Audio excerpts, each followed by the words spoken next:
Hello guys, நான் தான் உங்கள் தமிழ் அனிமி எடிட். ஸோ இந்த வீடியோவில் நம்ம என்ன பார்க்க போகிறோம் அப்படின்னா, நருட்டோ ஷிப்புடனுக்கு என்ன தாண்டா ஆச்சு, அது வருமா வராதா, இல்லை இது ஒரு பிரேக் மட்டுமா அப்படின்றத தான். ஸோ இது போல் உங்களுக்கு இருக்க எல்லா கேள்விக்கும் நான் உங்களுக்கு இந்த வீடியோவில் பதிலாக சொல்கிறேன். சரி வாங்க வீடியோக்குள்ளே போகலாம். ஃபர்ஸ்ட் ஆஃப் ஆல் இப்போ ரொம்ப பேருக்கு இந்த கன்ஃபியூஷன் இருக்கும். அது என்னன்னா, எபிசோட்ஸ் ரெகுலராக வர மாதிரி இருந்தது, ஆனால் சடனாக டெலிகாஸ்ட்டு ஸ்டாப் ஆகிடுச்சு. ஸோ உங்கள் எல்லாருக்கும் நான் சொல்ல வர மெயின் பாயிண்ட் என்னன்னா, இது ஃபர்ஸ்ட் டைம் இல்ல, முன்னாடியும் இதே மாதிரி தான் நடந்துச்சு. அதாவது ஆல்மோஸ்ட் 2 மந்த்ஸ்க்கு பிரேக் கொடுத்து அதுக்கப்புறம் தான் திரும்ப டெலிகாஸ்டையே கண்டினியூ பண்ணாங்க. சோ கரண்ட் சிச்சுவேஷன் என்ன அப்படின்னா, இப்ப வரைக்கும் நருட்டோ ஷிப்புடன் தமிழ் டப் 360வது எபிசோடு வரைக்கும் தான் டெலிகாஸ்டே பண்ணிருக்காங்க, அதுக்கப்புறம் பண்ணல. இதுல நோட் பண்ண வேண்டிய விஷயம் என்ன அப்படின்னா, அபிஷியலா சீரியஸ் ஸ்டாப்னு யாரும் அனௌன்ஸ் பண்ணல. அப்படி ஏதாவது பர்மனன்ட் கேன்சலேஷன் அப்படின்னா அபிஷியல் ஸ்டேட்மெண்ட் வரும், ஆனா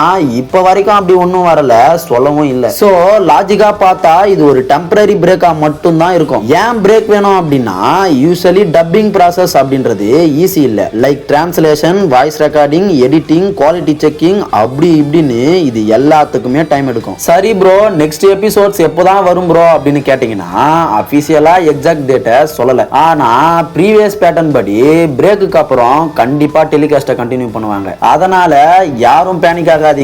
நருட்டோ ஷிப்புடன் தமிழ் டப் கண்டிப்பா வரும். அபிஷியல் அப்டேட் வந்த உடனே நான் உங்ககிட்ட ஷேர் பண்றேன். அதுக்கு நீங்க ஃபர்ஸ்ட் சேனலை சப்ஸ்கிரைப் பண்ணிட்டு நோட்டிபிகேஷன் ஆன் பண்ணுங்க. சோ அவ்வளவுதான் காய்ஸ், இந்த வீடியோ உங்களுக்கு பிடிச்சிருந்தா ஒரு லைக்க போடுங்க, அட பிடிக்கலனாலும் லைக்க போடுங்க, ஏன்னா நான் சொல்றது. ஆல்ரைட் காய்ஸ், இதே மாதிரி ஒரு நல்ல வீடியோல நம்ம அங்க பார்க்கலாம்.